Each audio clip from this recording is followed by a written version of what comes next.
It's time for the absolutely... I'm on my way! Completely... I'm almost there! Random... Why are there so many stairs? Podcast. Oh, jeez!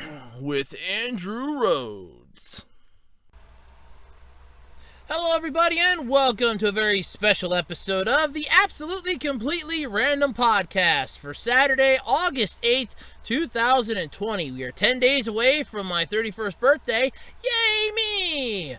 In the midst of all the fun crap that's going on around me and around all of you as well. I mean, the world does not revolve around me, but still, there are days when I really feel like fate and destiny just keep playing a game of darts, and my ass is the board.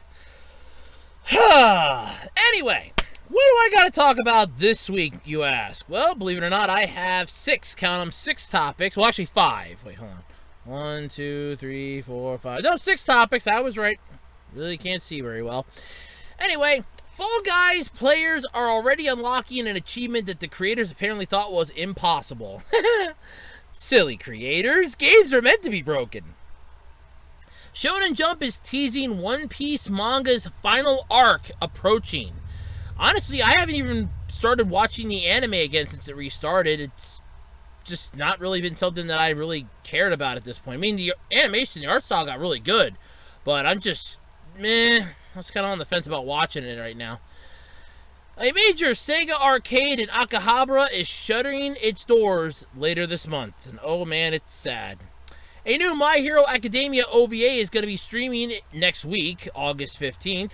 Actually, it'll be the end of this week by the time I put this video up, so silly me. I think I have what could possibly be the next best Sailor Moon thing to the Sailor Moon condoms. Nothing's ever beaten that. And VTubers are going through a holy hell right now. Yeah, I'll explain. Especially if you don't know what a VTuber is. Because, honestly, it's a lot different than a YouTuber. Because I'm a YouTuber, and they're VTubers. There's a difference. Anyway, all this and more this week on the Absolutely Completely Random Podcast. But hey, before we get into that, you know the song and dance. I'm sure you do. I mean, come on. We all know the song and dance by now. ARHOADS-2012 on eBay. I have a wide variety of stuff available for you to enjoy and have and whatnot. Come on, holidays are fast approaching, and this year stores are going to be packed for the limited amount of hours that they're going to be open. Come on, you know you want to surf and shop online. One person's trash is another person's treasure. I got trading cards. I am trying my damnedest to get more Magic the Gathering cards up. Believe me, I really freaking am. I have some video games, some DVDs, a wide variety of stuff. If I don't have it, chances are somebody else might. So hey, why not swing by eBay and just take a gander at what the gigantic worldwide garage sale has to offer, right? But hey, while you're in town and checking out the massive garage sale flea market that is eBay.com, check out my page, ARHOADS-2012 on eBay. Come on, come check me out. Oh, by the way, that was all lowercase, by the way. You can also follow me over on Twitter at OtakuRhodes. It's my official Twitter handle. You can actually shoot the shit with me. I'm usually always on there, provided the internet's working. And you can also check out the official Web Designer 18 Facebook page that I set up, where you will get notifications, provided I remember to do it, by the way, of when my videos go up and are published. Again, if I remember to. And don't forget, swing on by and come on down to the Web Designer 18 YouTube channel. You know, the thing you're listening to this podcast on right now? Hit that subscribe button, bash that bell icon to make it sound and make the bell noise, and you yourself can be notified whenever new content drops right here on this channel. I mean, come on, subscribe. 200 some other people already have. I mean, what? It's not that bad of an idea. I don't think it is anyway. Okay, so I have to explain about this week's podcast. So right now we are having internet issues. And that will be explained in a moment as to why we're having internet issues. It is a good story, too. It really freaking is a good story.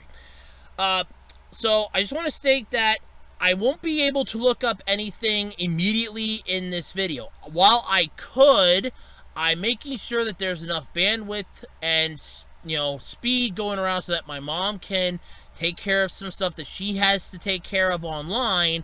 So I am basically offlining this podcast this week. This is a first for me in a while, so I have all the topics already copy and pasted onto a notepad, so I'm all set and ready to go. I just wanted to get that out there before we go any further into this, because honestly, it's going to come out at some point, so yeah, and this way, if I slip up and forget, I'll remember that I said something, so it won't be a oops moment there. Anywho, how did my week go, right? This is usually the part where I talk about how my week went since last Saturday, and oh boy, this week was a total shit show up until last night. So, Sunday was a total, freaking disaster of a freaking day, in every way, shape, and form you could imagine. Monday came around, and, it was the prelude to hell, basically, is how I want to word that. So, Sunday morning, I get up really early because I couldn't sleep, again, because of the heat, and at this point now, my body's starting to realize it's got to wake up at that time. I don't really want it to all the time, but don't fight it. At this point, I don't fight it anymore. So, I got up, and I basically, because I was asked by the local fire company to be nice and update their computers, and the internet connection in this area royally blows. It freaking blows. So, to download one update for one single computer, okay, as tech savvy as I am, takes a good 8 hours. I am not joking. Uninterrupted, it takes 8 freaking hours to download a goddamn update. Especially if it's a 4 gig update, it takes 8 freaking hours. That's bad. So I was nice and I was handling that for them, and it just started letting loose then, rain-wise, and it got really nasty. And that was just like the prelude to hell that we ended up getting. So then, Monday was that meh kind of day, a mixture of in between. But Tuesday, oh God, Tuesday, it just would not stop until like I want to say like about 2 o'clock in the afternoon. It was downpour city, thunderstorms, lightning, you name it. I know we had a shit ton of rain. I don't know about the lightning and the thunder, but I know a lot of other people had that. But there was a lot of crap going on. Flooded streets around where I live. Massive damage where I live. The local fire company had to actually cut a hole in a house to get people out because the water was rising up in the house. So that was scary. And that was all Tuesday. Wednesday, Thursday, and Friday, I had to work early in the morning, and I pretty much came home and sort of crashed. I was fighting with the DVD player this week because I was trying to get through the 2 seasons of Chips that I own, and sadly, a couple episodes won't play. I don't know if it's the discs are really old, which is what I'm kind of leaning towards, since the 4th episode on this last disc today actually played. So I am going with the discs are just really, really old, which I really don't doubt. I mean, I have had them for a while, so there is that. But then, last night, though. Last night was the most fun that we have had around here since, I want to say, when the hell did the apartment building burn? Oh, God. That was back in, I think it was last year. I was almost sure it was last year, because I remember, so yeah, it would have been last year. I'm pretty sure. Yes. Yes, it was last year. So, last night, a lightning storm decided to come through. And it came through right before we started eating dinner. And it was fine. We were making stuff on top of the stove anyway. So, the power went out. We weren't screwed. All of a sudden, my mom's in the bathroom. I'm asking her a question quick. Like, I'm outside the door, I'm asking her a question, she's using the bathroom, my grandfather's asleep on the couch, and all of a sudden, I just hear this, well, my mom and I hear this noise. I heard this weird beep noise, and then all of a sudden, this massive explosion. It was like, beep, boom! I mean, it shook the house, it ricocheted, it was nasty. I go running outside thinking, okay, what happened? Like, did lightning strike something, and something like crashed into something else, something crashed into a car, to the building. So what the hell's going on? I quick grab my shoes, I get out onto the porch, I take one look up the pole, literally across the street from our house. The transformer exploded. It got hit by lightning and exploded. The pole is like the remains of the transformer are on fire, starting to affect the pole. I jump back inside, call 911. My grandfather's trying to figure out what the hell is going on, and I'm trying to talk to 911 and tell him what's going on. And literally at that time I just said, pole's on fire. I don't see any wires down or anything, but the pole's on fire. And then this is the best part. So then I'm standing on the porch because I'm not going to go out onto the ground just in case there's a wire down. If I'm on the porch, I'm protected because it's a wooden porch. The wood will insulate it. My shoes will insulate it. I'm fine on the damn porch. I'm not going any further than the porch. And we're looking out while people are driving over and there's other stuff. And I'm like, okay, so I venture a little further out off the porch, distancing myself, going towards my driveway. And I'm seeing crap all over the roadway. And I quick call back to 911 and I say, hey, just to give you a heads up, an update on this. I called about this literally a little bit ago. The transformer has exploded. So now there's a pole on fire and a transformer has exploded. And it is a giant freaking mess. The rain is coming down. This fire is raging. All hell's breaking loose on this little thing. And traffic is still going through like it's nothing. And, the pole is starting... the remnants of that transformer are, on fire. The other two transformers, I'm sure, are getting screwed. And, oh, man, it was just a freaking nightmare. Fire trucks finally roll out. They close the road down. And the electric company comes out. The guy literally just pulls out a tool, shuts off the power to it, goes up, takes a fire extinguisher, puts the fire out. Literally just puts the fire out in the fire extinguisher. And then goes, because he told my mom and I we had to go inside because of the direction the wind was blowing. And just puts the fire out. And then they come back out at midnight this freaking morning. And they put 3 new transformers up on it. They took the other 2 off. Well, the one was, I swear, kind of damaged anyway, and we don't know how good number 3 was anymore. The one furthest away from the one that went kaboom. But they basically replaced all 3 transformers, so that was nice. But then that leads us into today's issue and why the podcast is special this time around. So earlier today, we're trying to get the internet to work, because all of a sudden the desktop won't connect to the internet, or if it does connect, it's very sporadically.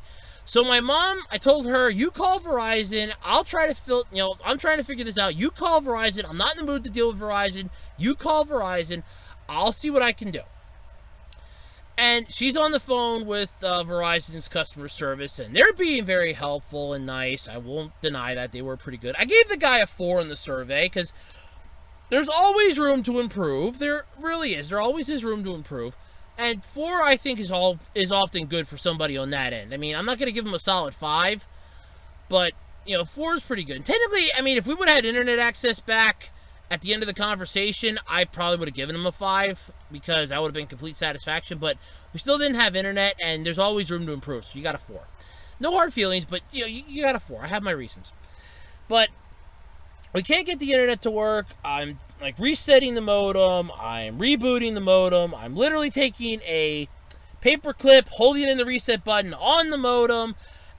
And then tonight, as I'm sitting in my room, I think, maybe I should try that to the router, because we had to daisy chain the damn router to the modem after we had our internet fixed a couple years ago. We had to daisy chain the modem and router together. And I'm thinking to myself, maybe I should try that with the router. So I'm going to do that tomorrow. Hopefully that'll work, but I don't know. But it's just hilarious, and I'm like, oh God. Well, out of the whole thing, because they couldn't find an issue on their end, but because our modem, because we explained to them that there was an explosion out here, the previous night with the transformer getting struck by lightning and blowing up. Literally, by the way, this thing is disintegrated. It's pieces everywhere on the damn ground. It was nasty. The Verizon customer service person we're getting free of charge a new modem.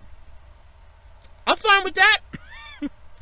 I am perfectly fine with that. Our modem's been having issues for a while now. I've been wondering the longevity of it. I've been trying to find a better one to replace it. I am perfectly content with getting a new modem. No problem. And it's apparently it's going to be free for us. And I'm thinking to myself, even if they find a way to screw us and charge us, the hell with it. I'll pay the little extra for it. Because honestly, at this point, I was going to be looking for one anyway, so if they're going to provide one, the hell with it. I'll freaking pay. My mom said she'll even chip in a little bit, so it balances out. But I just found it amazing. So now I have to try my idea for what could be a possible fix that I didn't think of earlier today and could have saved myself a lot of trouble. But yet, what's funny is that the Roku player was going, the TV was going, and they're both fine. All the stuff that was turned off is still fine. And it's just like, it's just our internet connection. So I'm kind of wondering also if our box right outside of our pole might have gotten shook enough, might have gotten like shaken and shook or jarred just enough because of the shock wave that it might have jarred something loose inside that's not making a solid connection anymore. But, of course, explaining your theory to the phone company is pretty much a stupid idea because you're not intelligent enough to understand what the problem is, sir, as far as the, you know, IT weenies and the technical ones are concerned. But, yeah, so that's my week. The highlight of it, fucking Transformer exploding. That was the highlight of my week. That thing exploded. It shook the house. I'm not going to lie, it sounded like not only a gunshot going off, because I have heard those before, but it sounded like a massive explosion, like almost like a car crashing into another car, and then boom. But it was just, damn, I'm amazed none of our surge protectors got fried. But then again, it wasn't on our pole, it was a pole across the street from us, and I don't think it affected our pole. I'm almost certain it didn't affect our pole. The electric company was almost certain it didn't affect our pole in any way, shape, or form, so we should be good. But I just got a kick out of it. It's a freaking explosion. Bam! It was done. But yeah, so anyway, let's get into the podcast this week. I've been talking for like 13 minutes, and I know my mom's probably thinking, let's get the hell on with this. But that was the most exciting part of this week, Mom. You have to admit that. So, yeah. Either way, let's get into the show, shall we? Alright, so apparently there's this new game out, and I watched Markiplier, Bob, and Wade play this thing. It's called Fall Guys. It was kind of funny. Their video was pretty good. As I think Wade explained it, or Bob explained it, no, it was Wade. Wade explained it. It's like a cartoonishly cute version of MXC, or Most Extreme Elimination Challenge, which is kind of based, well, it is based off of, I think it was like Doritos Castle or something Castle, either way. I'd really have to double check that, but I don't have internet right now to do that, so there is that.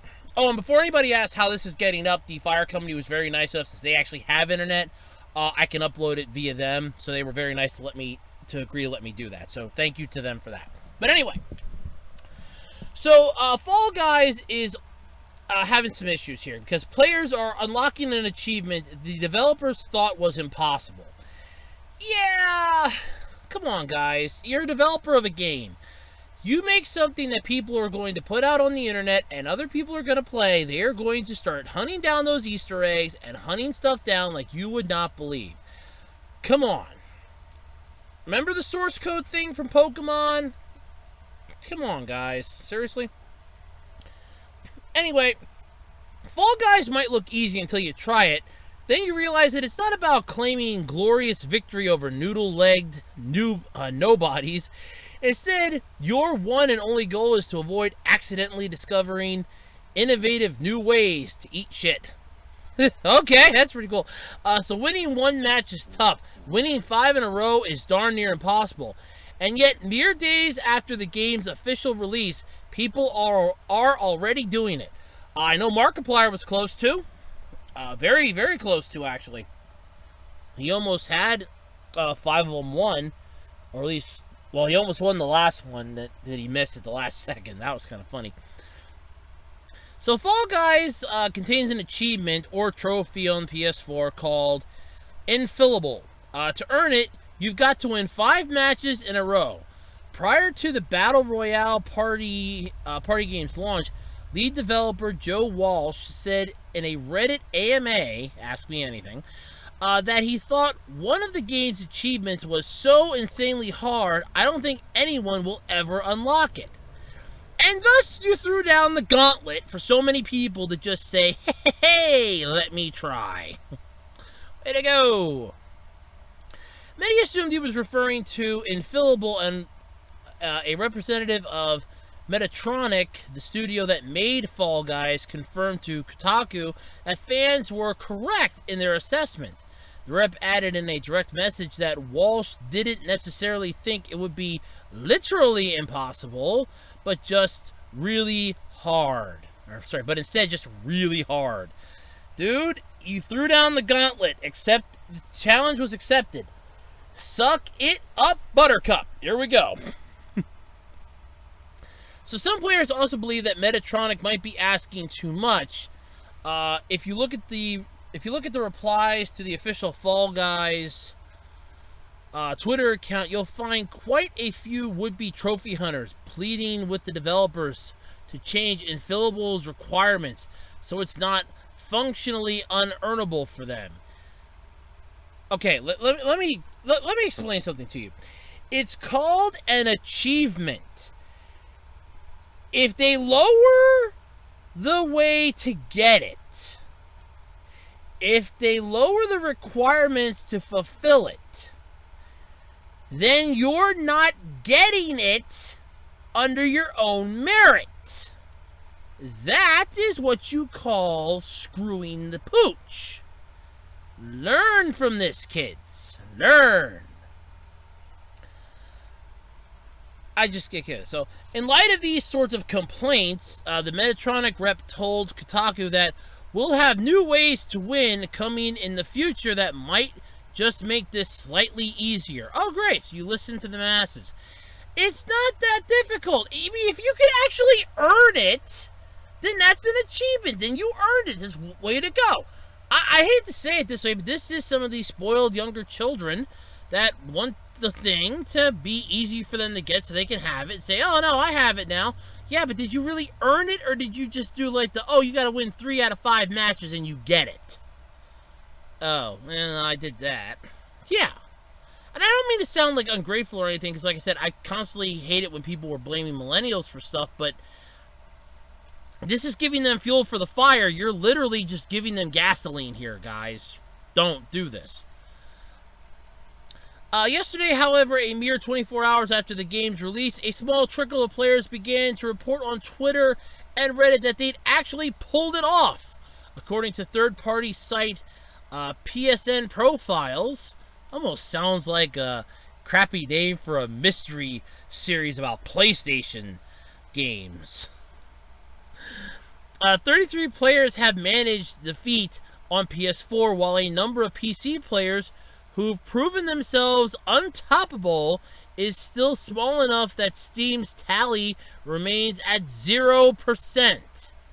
That's not an enormous number of people, no matter how you slice it, especially not in the face of Fall Guys' 1.5 million strong player base.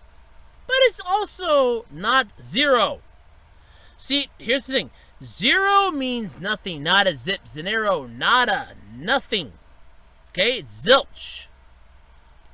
1.5 million is more than 0. Let me say that again. 1.5 million is a much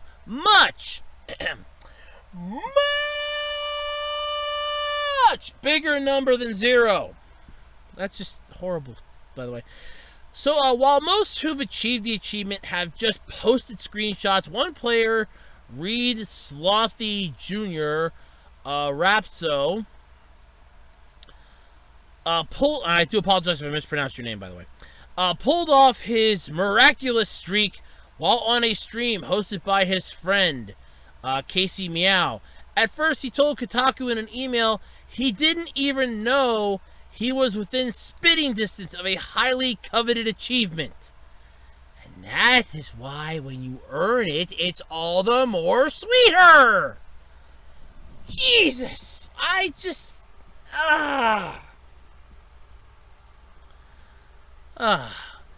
That's the funny thing, Raposo said. I had no clue that this was even an achievement. I won 4 games in a row on my friend's stream. And then people in chat started to mention the achievement and how hard it was to get. Going into the 5th game, I knew about the achievement and started really trying for it. After a nail-biter of a match, he narrowly succeeded. He did, however, have a couple factors working in his favor. For one, he had beta experience during these first few days, where it's likely that the majority of your competition will have never touched the game. That extra bit of experience is crucial. Also, and I really hate to say this, but when it comes to testing video games, I always feel like beta testers, if it's the same thing by the time they go in, if it's not an RPG style game where they can actually, help the players out with their experience, but if it's like for another game, you should change up how the game functions just slightly so that the beta testers can't use it to their advantage. Like, the beta testers can't go, oh, here, I know how to play this, level, that's not a problem, and then instantly cheat to get their victory. But if it's an RPG, that's fine, because beta testers can help out the wannabe players so that they can actually get through the first level, feel good about themselves, gain some confidence, and then go on for the harder levels. Yeah. It's just really bad. I played about 20 hours before earning the achievement, 9 hours of that during the beta. Raposo said, I definitely think playing the beta gave me a huge upper hand against people that were new to the game and were playing maps for the first time. Well, no freaking duh! I mean, no, seriously, let me just get this. No freaking duh! Oh, duh! You have experience. You know how this game plays. You know how the map moves, moron. Even I could tell you that that's bad. But still, though, the developers may have overestimated, but the writer of the article doesn't think that they have overestimated the difficulty of winning. I know, that's Raposo yet still making that comment. You know what? I'm screwed at this point. Look, you made an achievement, people are getting it, and others are claiming that we're doing the beta test, that it's too hard to get. Obviously, it's not that difficult to get, provided you actually put a bit of a backbone into it and you actually try. That's the one thing when it comes to video games you do need to try. Now, yes, I have complained about grinding in games. I have complained about, having to find certain objects in games. I mean, if you're doing a game and you need to basically do this, this, and this in order to get this, this, and this to work, that's a problem. Because unless you're spelling out why you need this, this, and this, you're just, screwing people over.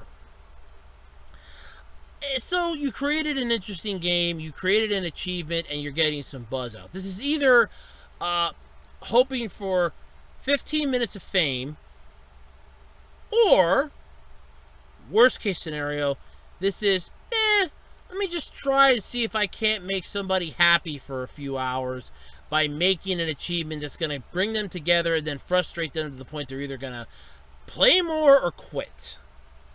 Either way, you still win because they're playing the game, regardless if they quit or not. So, yeah.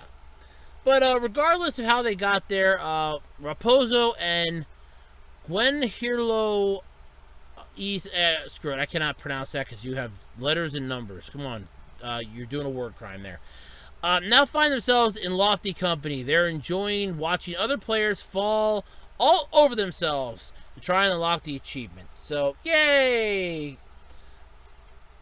So you have it, because 1% of players have it right now, according to Raposo. It's also fun watching big streamers grinding for the achievement. I have watched one video of this thing, literally, and in all honesty, they weren't trying for the achievement. They were just having fun. And that, at the end of the day, is the point of a goddamn game, is to have fun. Unless there's a massive cash prize, or it's an RPG that you've really been looking forward to, and you're getting satisfaction out of the completion of it, it's fun. That's the main factor in this, is fun. F-U-N. Remember those 3 words. Fun. That's what you need to have. But seriously, I mean, I just found it interesting because they're complaining because, oh, we basically made a game that's too easy and people are achieving this impossible difficulty and this impossible achievement. But I didn't mean it literally. It's more of a figurative sentence. Then don't say it at all. If you think that it's too easy or you think it's too hard, just say so. Don't sugarcoat it. Oh well. Who cares? Either way, whatever. The game's out. It does look pretty cool. And if you like wobbly, noodle-legged, what look like Weeble Wobbles with penguin-like reflexes. I mean, they kind of look like penguins, but mixed with Weeble Wobbles. I don't know why. Check out Fall Guys. It actually is pretty funny. Especially Markiplier's video of it. That one was really good. It's really funny. Alright, so here's an interesting one. So remember how many times Oda has basically stated that, Oda has stated that One Piece is soon coming to an end. Constantly trying to calculate how long his precious manga series has left. More than a handful of times over the past 2 decades, though. However, for once, Shonen Jump might actually be doing the calculating for him, teasing an ad in the latest issue which claims One Piece is heading towards its upcoming final arc. Oh man. Figure it's not gonna hit 1,100 episodes? Damn, Pokemon has that now. Why can't we have One Piece hit that? It's close. Very freaking close. It's pretty much eclipsed all the other straight-laced anime series from the time of the Big Four. I say sarcastically. I do. The ad itself, which is for Volume 10 of One Piece magazine, which is even themed around this planned final arc, specifically, the issue will focus on rereading Oda's manga to prepare for the climax. The last time we heard about ending plans was back in 2019, when Oda said he wanted to end the story in 5 years. My god, it's been 5 years already? Holy shit! My god, the world's gone to pot then, if it's been 5 years! Wow, the world's gone to pot! Wow! While this sounds like we're getting close, who knows how long this supposed final arc will be. Well, we'll just have to take everything with a grain of salt, a massive grain of salt, while also preparing ourselves for a potential climax in the not too distant future. So either Luffy's going to become the king of pirates, or the grand finale is going to be the devil fruit powers are rendered useless, and everybody's allowed to live their normal lives. Or Luffy dies, and the whole thing's going to end sadly. I don't even know what's going to happen. Nobody knows. I don't even think Oda knows what's going to happen.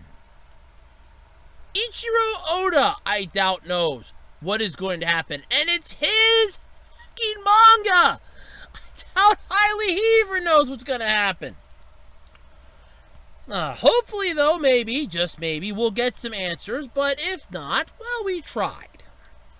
Hopefully, anyway. Jesus. I mean, I just get a kick out of that. So it's like, oh, it's going to be any.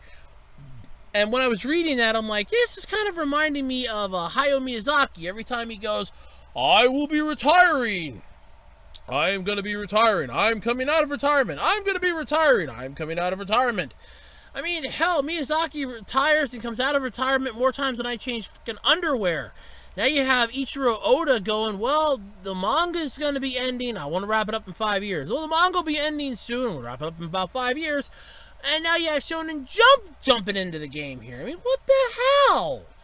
Look, here's an idea for the 3 of you. Miyazaki, do whatever the hell you want to do. Oda, Shonen Jump, get your heads together, figure out an end date, give us a proper conclusion, and then just walk the hell away. Okay? Seriously, just walk the hell away. Cool. That's all. I mean, that's really all they have to do is just do that and then walk away. It's literally like owning a freaking casino. You turn on the lights, open up the doors, and get the hell out of the way. How do you not make money with a casino? You open up the doors, turn on the lights, get the hell out of the way. That's how you do it. I made that sarcastically. I mean, you do have to keep track of the money that's going out. Make sure nobody's counting cards and screwing you over. Make sure the odds are in the house's favor, which they usually are, because it's crooked gaming and it's all that other fun stuff. But you never heard that from me. It's in the history books. You can look it up. But you never heard it from me.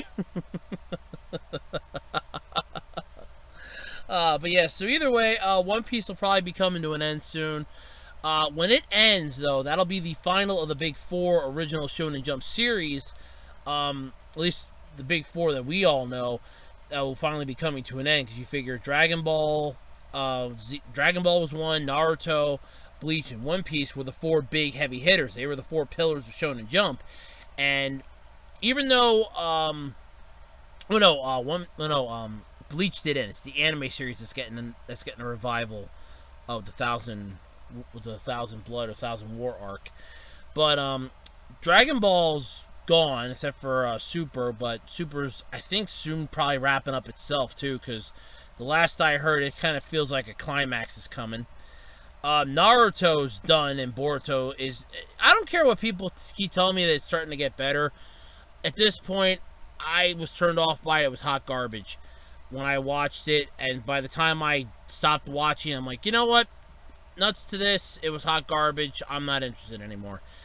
And One Piece is really all that's left anymore, and once they're gone, the original heavy hitters of Shonen Jump that I knew are gone. So then it's the new generation's time, and I hope that somebody at least does a decent picture, sort of like how they did with Naruto, where they had the next three manga series, and then you had Luffy, and Luffy's sort of like their sensei, like, you know, you're the last one that's left here. And then Luffy's like, Naruto's telling Luffy, yeah, you know, I'll see you later. And Luffy's like, yeah, save me a bowl of ramen. And it's like you just have the three there because Naruto was telling Deku, you know, you'll be good, you'll be great, just keep it up, or just keep doing what you're doing. And then walking off, knowing that it's like, okay, well, it's time to my turn to disappear into the woodwork. I mean, it would be cool if somebody did that when One Piece actually does end, but you know, you never know until it happens. Would be nice though. You know, just throw that out there for anybody that might like to draw and be able to do that. And my skills are nowhere near good enough for that. I almost feel like playing, what was it, Queens? Another One Bites the Dust at this point, because sadly, the Sega Akihabara Building 2, located in Tokyo's Akihabara district, a hotspot for tourists since it opened in 2003, the business is going to close at the end of the month. That's just, wow. Damn. It's just, holy crap. Like I said, it's time for another One Bites the Dust. Damn. So, you're probably wondering, okay, what did it?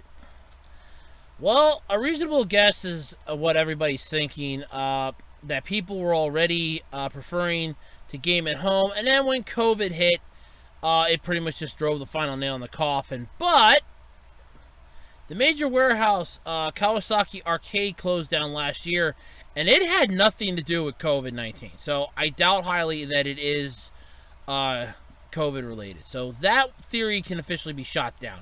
It's just the changing trend in games. I mean, arcades are dying out tremendously.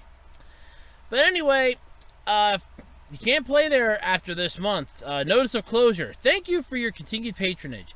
We are sorry to announce that this branch, Sega Akihabara Building 2, will be closing. Our last day of operations will be Sunday, August 30th. The entire staff wishes to express from the bottom of our hearts our sincere gratitude at the loving support you have given our establishment for so many years. That's just, that shows you a lot of compassion. So, yeah, they're not sure exactly why the arcade is closing. It's not made clear, but they're just having, like, reasonable guesses. But the theory, like I said, can be shot down. So, definitely can shoot down the, oh, it's COVID-related theory, because that's definitely can't be true. Besides the loss of an arcade, though, it'll be the loss of a very visual fixture, as the Sega Akihabara Building 2 would drape enormous video game and anime imagery along its side. So there are a lot of memories attached to this place. So yeah, I mean, that's kind of sad that the building itself is going to go. They can't, like, repurpose it with something else. Have, like, virtual reality games or something else that Sega can do, and make it like a, here's a place where you can come try out the games first before we freaking release them, and charge a nice chunk of change. I mean, hell, it's like, hey, look, we have nothing but Sega games here. It's all Sega stuff. Come try our stuff before it goes out. We have a tablet section for our mobile games. We have the PS5 hooked up.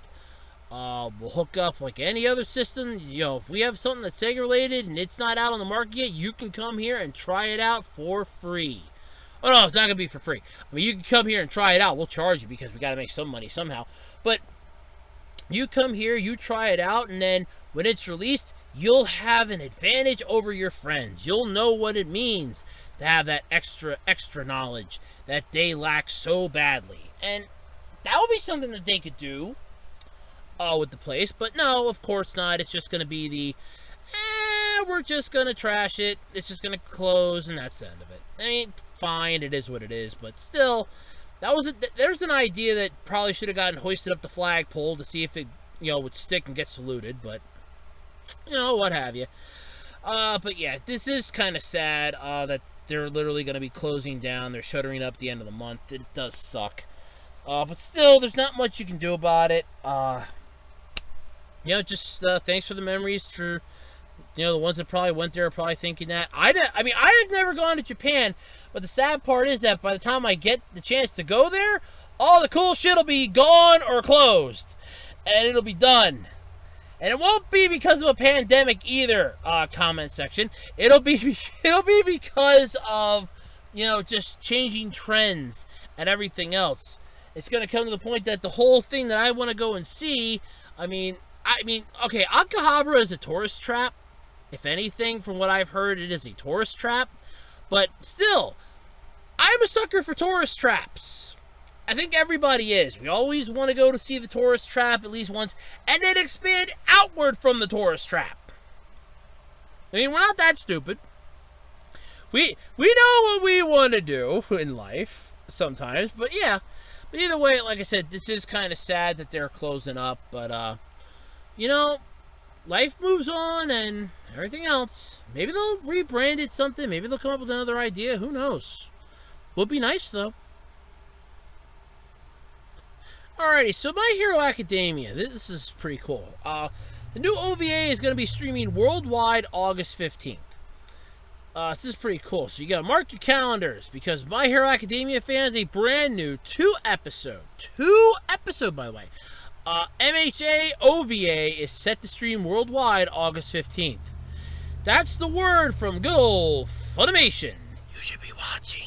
I'm sorry, that's their fucking slogan. That's their slogos. No, I should go with slogo. Slogan, logo, slogo. That's their slogo. Oh man, that'd be funny now if that word gets coined. Slogo. It's a slogo. Saying logo. It's a slogo. It's going to be streaming the episodes stateside. Crunchyroll will also be streaming the new episodes in the US and several other territories. Here's how Funimation describes the OVAs, which are set during Season 3 of the series. And by the way, for those of you wondering what season we just finished Season 4. Yeah, I'm almost sure it was Season 4, wasn't it? Yeah, I'm pretty sure it was Season 4. I mean, or was it Season 3? No, it was Season 4, because I remember saying Season 5. Afterwards. Oh, either way, we just finished the season, so who cares?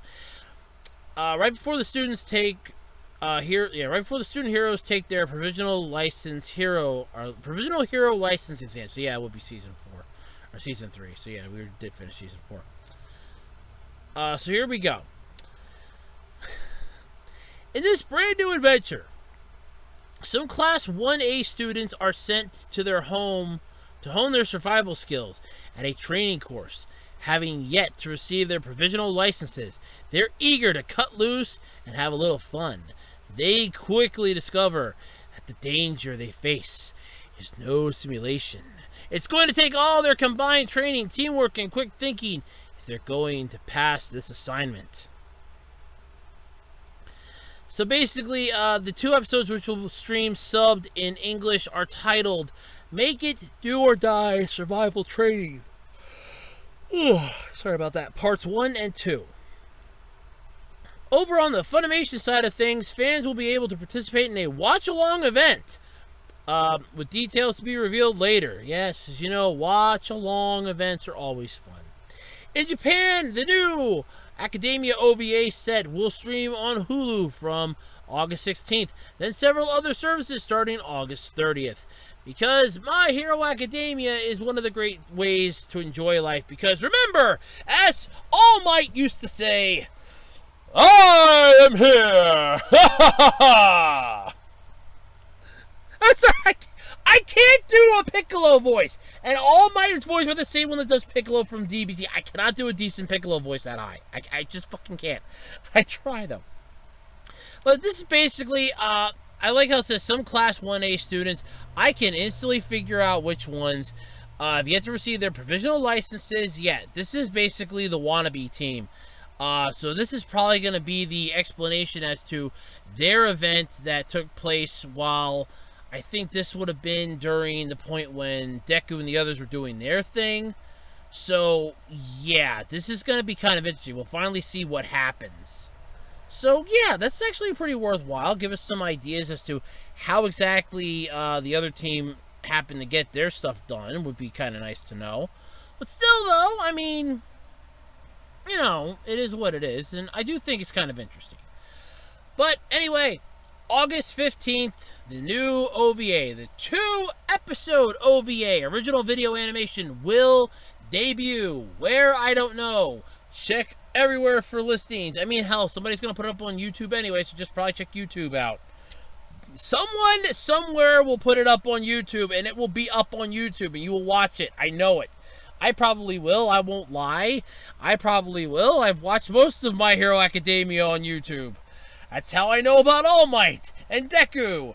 And the fact that my one coworker, when they still worked with us, actually knew that. And I realized quickly that Tiger and Bunny is that My Hero Academia seems like a ripoff of Tiger and Bunny in a way. Because when I'm explaining the plot for Tiger and Bunny, and he's explaining the plot for My Hero Academia, it's like in the back of my mind, wait a minute, these two are the same damn anime series, but they're different names.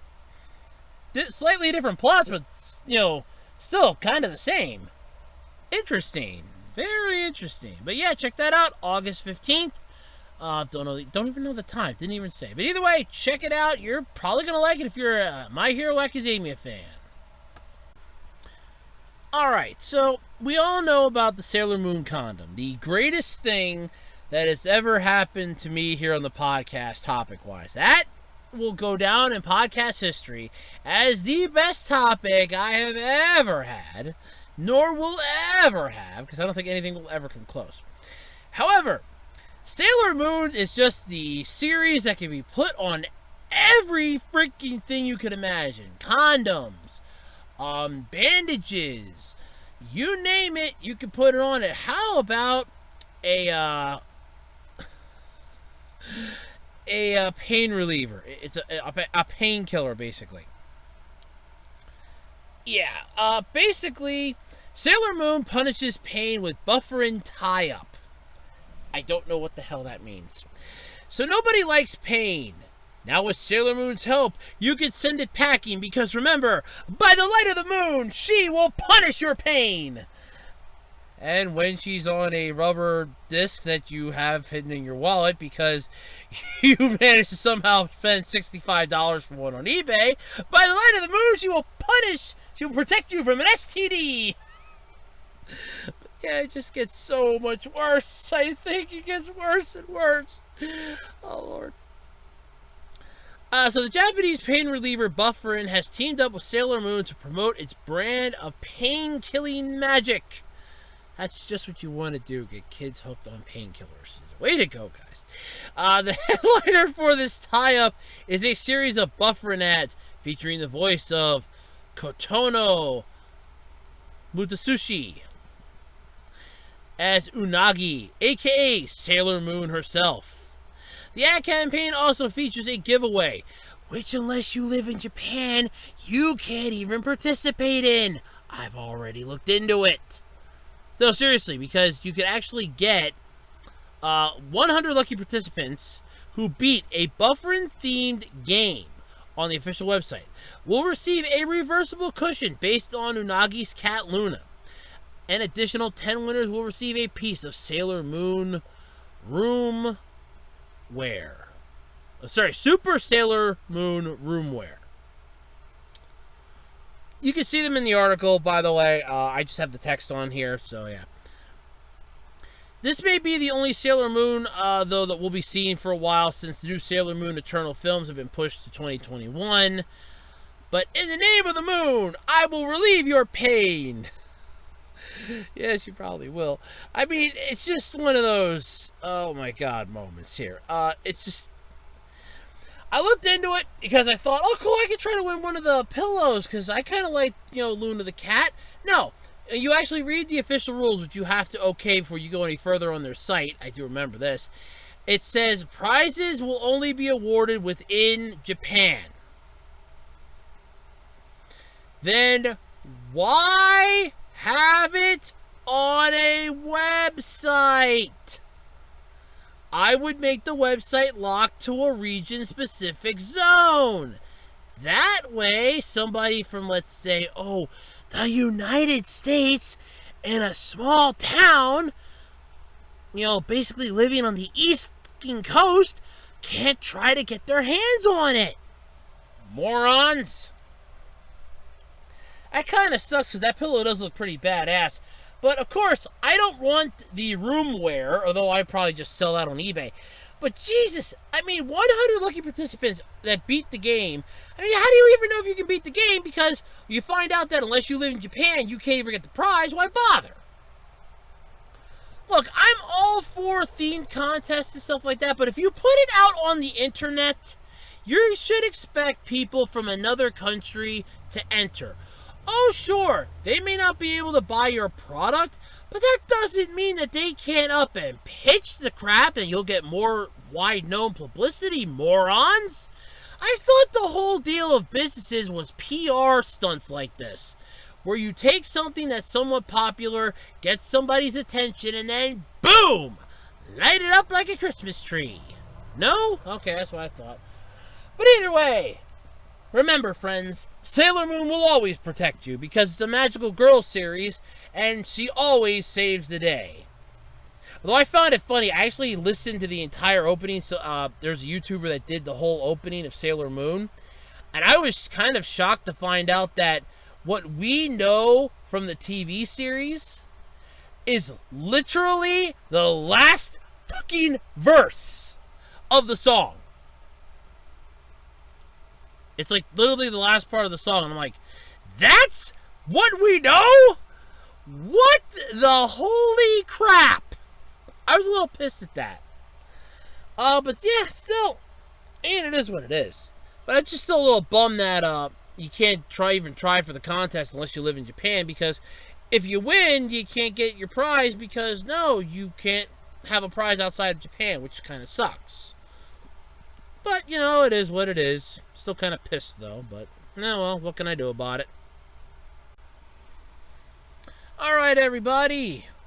Listen to this. So, VTubers are going through a holy hell right now. So this is just really, oh, yeah, this is going to be fun. So it feels like, not so long ago, the phrase VTuber was completely foreign to us. Probably was too.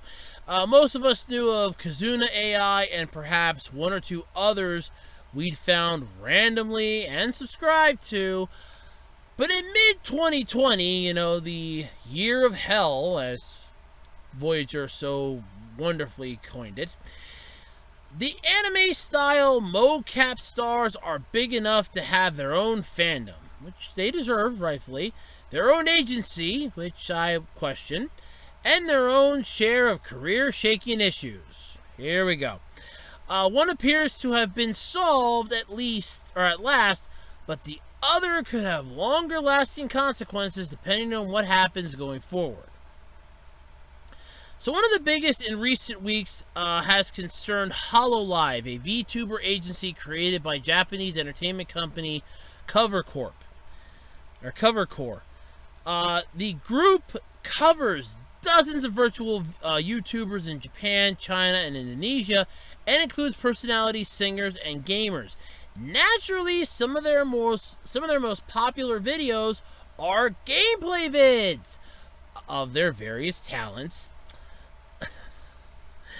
So when those videos started getting removed from YouTube, people started taking notice. Not in a good way. The titles whose videos were pulled were all Capcom-based: Ghost Trick, Resident Evil, and Monster Hunter.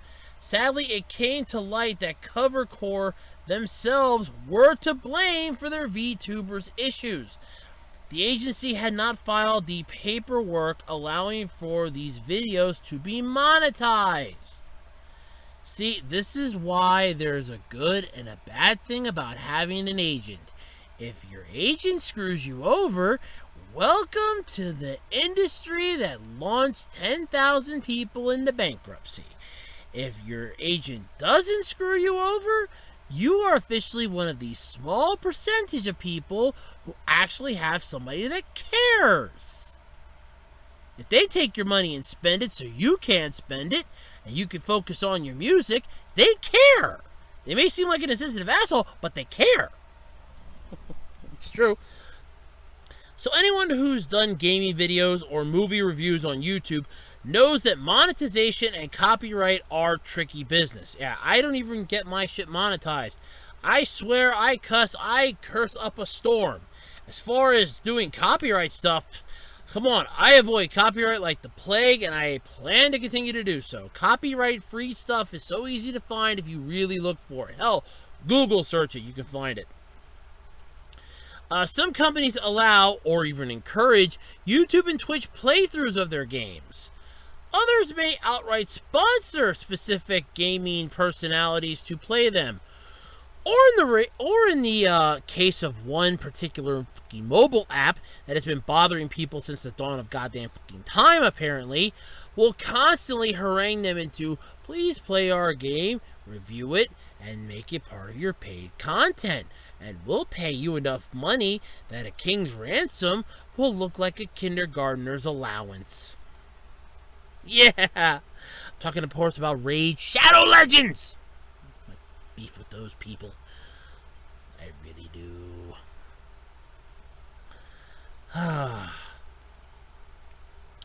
So, and others still may issue standards, how many or how much of any game can be streamed. I know K-Wings Let's Play, when they were doing Kingdom Hearts 3, they got a early release copy, and they came right out and said, we can only play up to before the official launch. Once it launches, and once it's officially out there for everybody, we can go further into the game.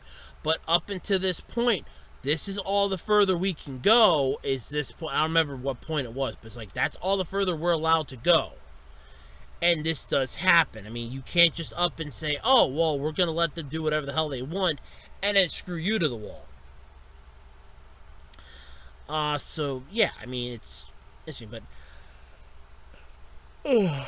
sorry about that, I had to yawn. In-gaming personalities, to play them, and others still may issue... Okay, let's see. In Nintendo's case, if you're free to play their games on your stream, but only certain companies are allowed to monetize those videos, and only then after paperwork and negotiations. Cover Corporation, HoloLive's parent company, was not on that list. Think of them like a bouncer at a club. You ain't on the list, man. No. You ain't getting into this club. You ain't on the list. Now listen, You want to get into the club, you come back here, you get on the list, or you slip me $100. Either way, you ain't on the list right now. Now, for $100, I can double check, see if you're on the list. But for $500, you can get on the list. I know, I'm sorry. I'm sorry. An apology was issued from Cover Corporation, and eagle-eyed fans spotted that they are now on the short list of companies allowed to monetize streams. All's well that ends well for the hollow VTubers, but a new problem spans much further than just this group.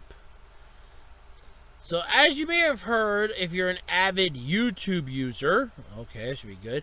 Oh yeah, the video service is ending its community captions feature. Yeah, okay, that's what it was. I remember. Yeah, I heard about it. Honestly, I'm all for it. I know somebody out there is gonna go, but Andrew, it was helpful for so many things. Yeah, here's my beef with it, and I will agree with the one person's comment. One of the main reasons why they're getting rid of it is because some of the people that were doing it were a little less than scrupulous. And if you're ever have heard that old saying, one bad apple ruins the bunch, it's freaking true. They basically ruined it for everybody.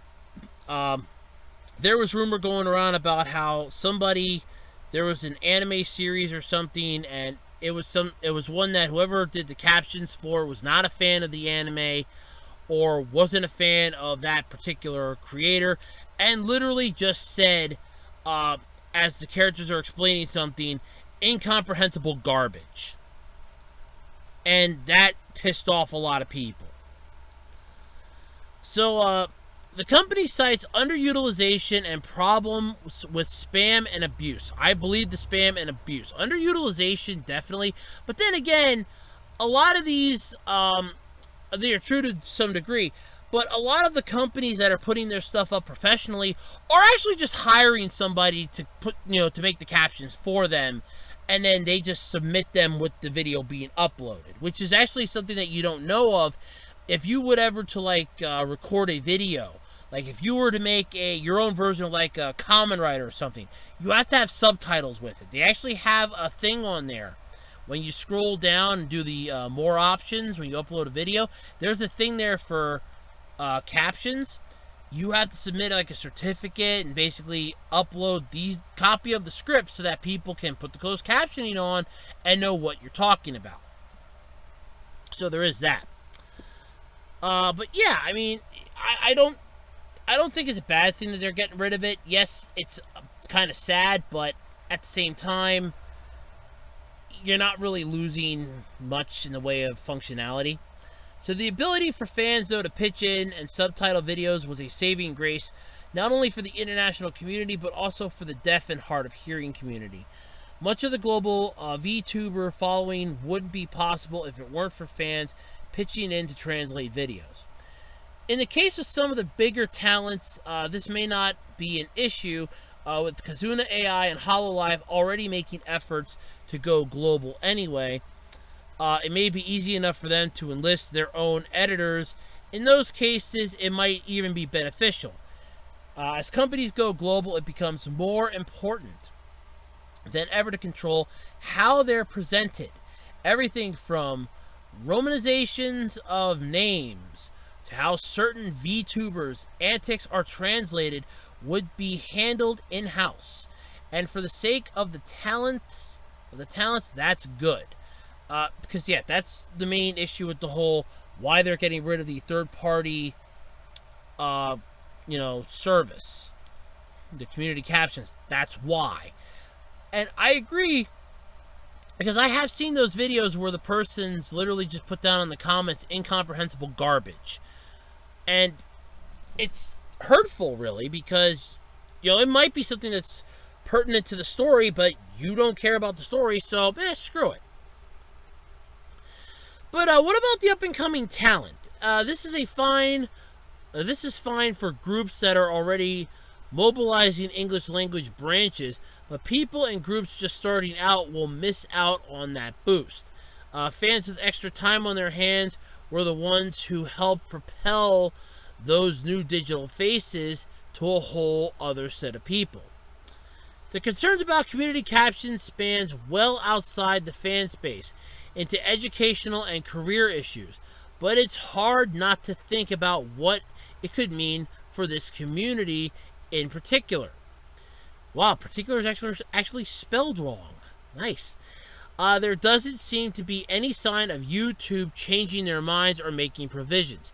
Sadly, thanks to their move, it may be that the future success of new VTubers is far less organic and far more about who can sign on with a big company the fastest. It's a shame, as we saw with HoloLive and Nintendo, this brand new industry is already tricky enough. I'm not gonna lie, it's bad, but at the same time, let me explain something. YouTube could easily hire somebody, tell them, hey, we need you to come in, you're literally just going to be translating stuff. That's all you're going to do. Thousands of videos, and you're going to be the translator for them. And just have like a room full of them and go, here you go. You're translating these videos. You get X amount of them, you got to get done a day. Or have like 2 rooms full of them. YouTube and Google could easily do this. And Google could easily just integrate, even though their translation program isn't the world's greatest, they could just integrate that into YouTube's matrix. And you don't even need to worry about an actual translator, because it can do speech and all the other ones. That'll solve a lot of problems. At least I think it will. Am I upset that it's over? It's painful that fans won't be able to contribute anymore, but seeing as some fans ruined it for everybody, I'm upset that it's over in a way, but at the same time, now you have somebody to actually point the blame to, and it's not YouTube for once. You can actually blame the small group of people that were just like, I'm going to do this how I want. Incomprehensible garbage. Doesn't know what they're talking about. Or stupid, dumb stuff that they're saying. And doing it thinking that, oh, I'm going to be funny as hell. And it just signed the death warrant for the community captions. It really did. So, yeah. It is what it is, but either way, you know, life's going to go on. It is what it is, but yeah. Hopefully the VTubers do manage to find some way to coexist with the YouTubers. I think what they do is pretty cool. Would I ever do it? No. Not particularly in any way, shape, or form. But, you know, to each their own, right? Alrighty, everybody, and that's pretty much going to do it for me then this week here on the Absolutely Completely Random Podcast. I'm tired, I'm sleepy, I'm going to go to bed. And I'd like to thank you all for tuning in this week. And, oh, by the way, that reminds me. I need to make a special announcement. I should have did this at the start, but this way I know you're actually at least watching some of the podcast or fast forwarding to the end, you cheeky little bastards, to to figure out what the announcement is. So, at the end of the month, there's going to be a concert in my neighborhood, and it's going to get loud, and it's going to be massively annoying. It's going to be on the 29th of August, so basically 3 weeks from tonight. Because of this, unless something changes prior to that, but I doubt it will, so because of this, the podcast is going to be recorded either on the 27th or the 28th. I do not know which yet. I am letting everybody know ahead of time, because that way, if it sounds like the topics aren't fresh-ish in a way, you'll know why. I don't want to try to fight over a group of musicians that, as I have to have my windows open because it's hot in my room. I am not going to fight over a group of musicians for being able to be on here. I don't want to run the risk of any of their music making it into the video and then me getting hit with a copyright strike. And as my mom suggested half a dozen times, because she apparently knows the group, or she knows the music that the group plays, so she kind of knows how loud and rambunctious they can get, and they draw a crowd too, which will also be excited. It's gonna get loud. they're going to draw a crowd. There's going to be a lot of people. And honestly, I am not going to run the risk of having to deal with a crap ton of issues like that in regards to 1 week to record a podcast. While I could just take the week off, I don't want to do that because I have yet to miss a podcast in the almost 4 years I've been doing this. So, because of that, I will be recording it either on the 27th or the 28th. I don't know which yet. I just wanted to let everybody know ahead of time so you at least have an idea. Anyway, as I was saying, thank you all for tuning in this week for the Absolutely Completely Random podcast. I appreciate you all being here. As always, hit the thumbs up button if you liked the video, thumbs down button if you hated it, subscribe button if you want to see more, and bash that notification bell so you can be kept up to date when new videos drop right here on the Web Designer 18 YouTube channel. I'm Andrew Rhodes. Thank you very much so much for being here. I am going to sleep. I'm going to bed. I am out of here. Bye, everybody. Have a nice week and stay safe out there, everybody.